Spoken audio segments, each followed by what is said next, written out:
اعوذ باللہ من الشیطان الرجیم بسم اللہ الرحمن الرحیم وبہ نستعین وہو خیر ناصر ومعین۔ سلسلہ دروس معارف قرآن و اہل بیت میں ماہ رمضان کے عنوان سے یہ آج 10واں درس ہے۔ ماہ رمضان کی 10ویں شب کی مخصوص نماز 20 رکعت ہے، دو رکعت کر کے، جس کی ہر رکعت میں حمد کے بعد 30 مرتبہ سورہ توحید پڑھنا ہے۔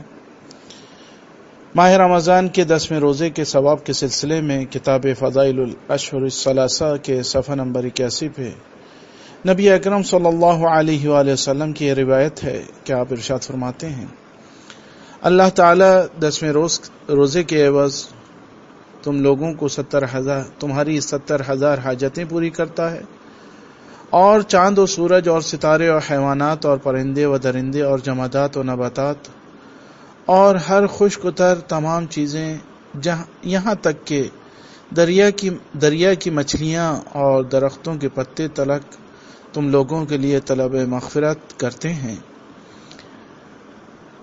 ماہ رمضان کے 10ویں دن کی دعا کا ترجمہ یہ ہے کہ اے اللہ، آج کے دن کی برکت سے مجھے توکل کرنے والوں میں سے قرار دے، اور اپنی بارگاہ کے کامیاب افراد میں سے قرار دے، اور اپنے مقربین میں سے قرار دے، اپنے احسان کے سبب اے طلب کرنے والوں کی پناہ گاہ۔ لہذا اس دعا کی شرح و تفسیر کے سلسلے میں عرض ہے کہ اس دعا میں بھی اللہ تبارک و تعالی سے 3 باتیں طلب کی گئی ہیں۔ نمبر 1 توکل، نمبر 2 سعادت، نمبر 3 تقرب الہی۔ لہذا پہلا مطلب جو کہ توکل کے بارے میں ہے، توکل کی تعریف کے سلسلے میں نبی اکرم صلی اللہ علیہ وآلہ وسلم کی روایت ہے بحر الانوار کی جلد نمبر 5 کے صفحہ نمبر 141 پر کہ حضرت ارشاد فرماتے ہیں، جب کسی نے حضرت سے توکل کی تعریف پوچھی تو آپ نے فرمایا، یہ جاننا کہ مخلوق نہ کوئی نقصان پہنچا سکتی ہے اور نہ کوئی فائدہ پہنچا سکتی ہے، اور نہ کچھ دے سکتی ہے اور نہ کچھ لے سکتی ہے، یعنی مخلوق سے دستبردار ہو جانا۔ لہذا جب بندہ ایسا ہو جائے گا تو صرف اللہ ہی کی خوشنودی حاصل کرنے کے لیے کام کرے گا اور اللہ کے غیروں سے امید نہیں رکھے گا۔ یہ ہے توکل کی حقیقت۔ جب امام رضا علیہ الصلوۃ والسلام سے کسی نے سوال کیا، ما حد التوکل، توکل کی حد کیا ہے، تو حضرت نے ارشاد فرمایا، ان لا تخاف مع اللہ احدا، کہ توکل کی حد یہ ہے کہ تم اللہ کے اوپر بھروسہ کرو اور اللہ پر بھروسہ کرتے ہوئے کسی سے نہ ڈرو۔ روایت کا حوالہ سفینۃ البحار جلد نمبر 2 صفحہ نمبر 682۔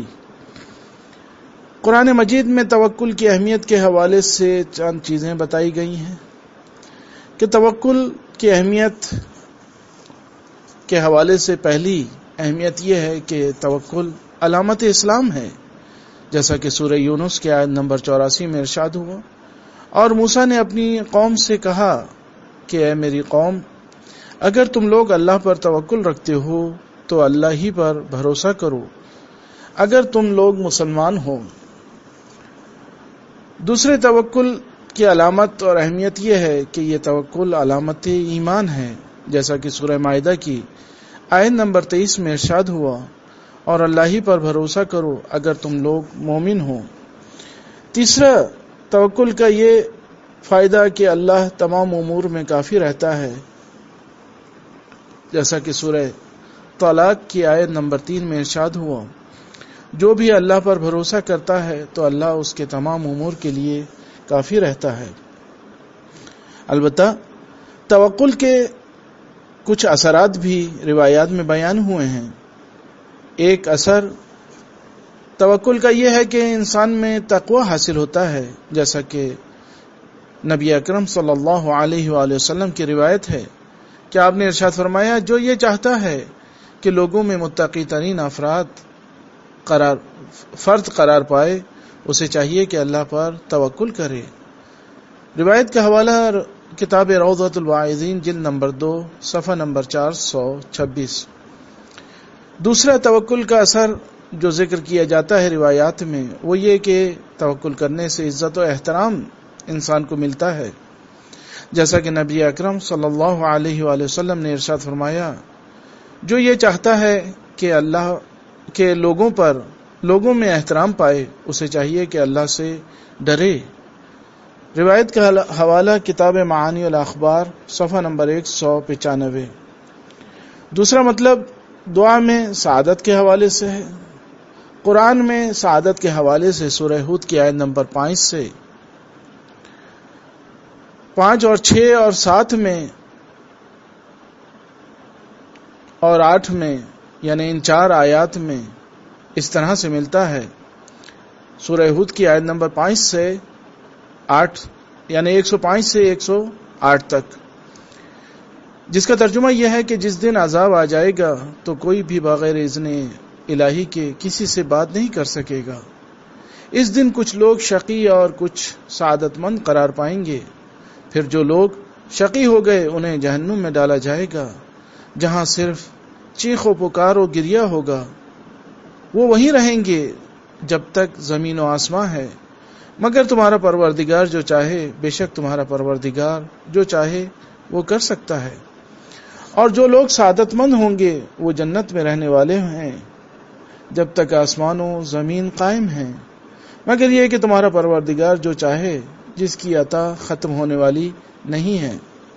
روایات میں سعادت کے حوالے سے مولائے متقیان علی بن ابی طالب علیہ السلام کا یہ ارشاد ہے کہ سعادت یعنی خوشبختی یہ ہے کہ انسان کامیابی سے ہمکنار ہو۔ روایت کا حوالہ کتاب غرر الحکم کلمہ نمبر 1122۔ امام جعفر صادق علیہ السلام ارشاد فرماتے ہیں، سعادت ہر اس کام کو کہتے ہیں جس کے ذریعے انسان سعادت مند ہو کر نجات حاصل کر سکے، اور شقاوت ہر اس کام کو کہتے ہیں جس کے ذریعے انسان بدنام ہو کر رسوا ہو کر ہلاک ہو جائے، اور یہ سب باتیں اللہ کے علم میں ہیں۔ روایت کا حوالہ بحار الانوار جلد نمبر 10 صفحہ نمبر 184۔ تیسری روایت میں مولائے متقیان علی بن ابی طالب علیہ السلام کا یہ ارشاد ہے کہ سعادت مند لوگ وہ ہیں جو اپنے ایمان کے سبب عذاب سے محفوظ رہیں، اور شقی لوگ وہ ہیں جو گناہوں کے سبب ذلیل و رسوا ہوئے۔ سب پر حجت الہی تمام ہو چکی ہے بیان کے ذریعے، کیونکہ لوگوں کے لیے حق کا ستون قرار دے دیا گیا ہے اور ہدایت کی راہ ہموار ہو چکی ہے۔ روایت کا حوالہ بحار الانوار جلد نمبر 10 صفحہ نمبر 184۔ تیسرا مطلب دعا میں تقرب الہی کے بارے میں ہے۔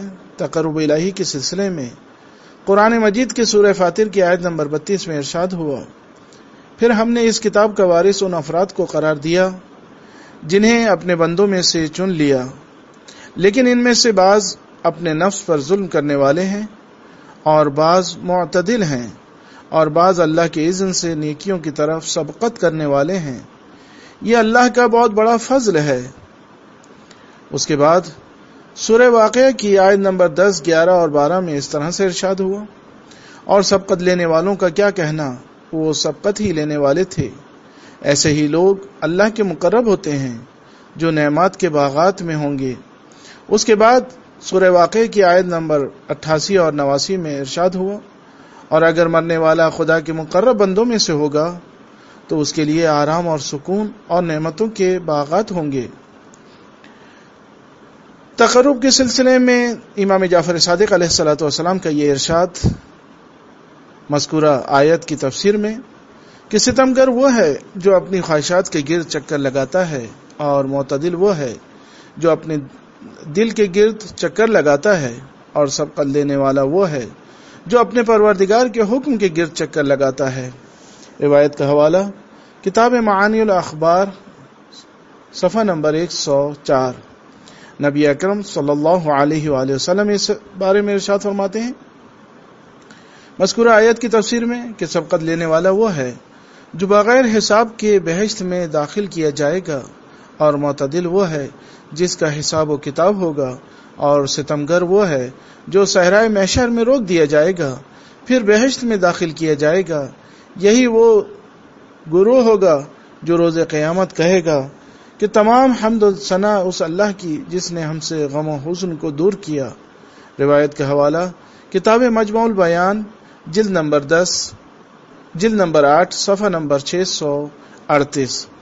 اور اس سلسلے کی آخری روایت امام باقر علیہ الصلوۃ والسلام سے کہ آپ ارشاد فرماتے ہیں، نیکی میں سبقت لینے والوں سے مراد امام ہے، اور معتدل افراد سے مراد امام کی معرفت رکھنے والا ہے، اور اپنے نفس پر ظلم کرنے والوں سے مراد وہ ہے جو امام کی معرفت نہیں رکھتا ہے۔ روایت کا حوالہ اصول کافی، جلد نمبر 1، صفحہ نمبر 214۔ وآخر دعوانا ان الحمد للہ رب العالمین۔